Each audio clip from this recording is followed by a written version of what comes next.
চট্টগ্রামের রাউজান উপজেলায় গভীর নলকূপের গর্তে পড়ে গেছে ৩ বছর বয়সী এক শিশু।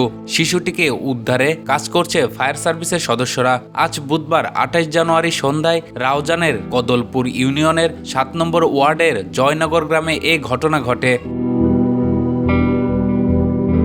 জানা গেছে, গর্তে পড়া শিশুটির নাম মিসবাহ। খবর পেয়ে ঘটনাস্থলে গিয়ে উদ্ধার অভিযান শুরু করেছে ফায়ার সার্ভিস। কূপের গভীরতা যাচাই এবং শিশুটির অবস্থান শনাক্তের চেষ্টা চলছে। আধুনিক প্রযুক্তি ব্যবহার করে উদ্ধার কার্যক্রম পরিচালনা করা হচ্ছে বলেও জানিয়েছে ফায়ার সার্ভিসের কর্মকর্তারা।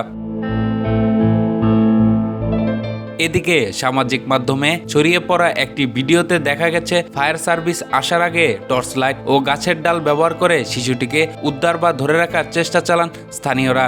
এর আগে গত বছরের ডিসেম্বরে রাজশাহী তানোর উপজেলায় পরিত্যক্ত নলকূপের গর্তে পড়ে যায় শিশু সাজিদ। প্রায় ৩২ ঘন্টার পর তাকে মৃত অবস্থায় উদ্ধার করা হয়।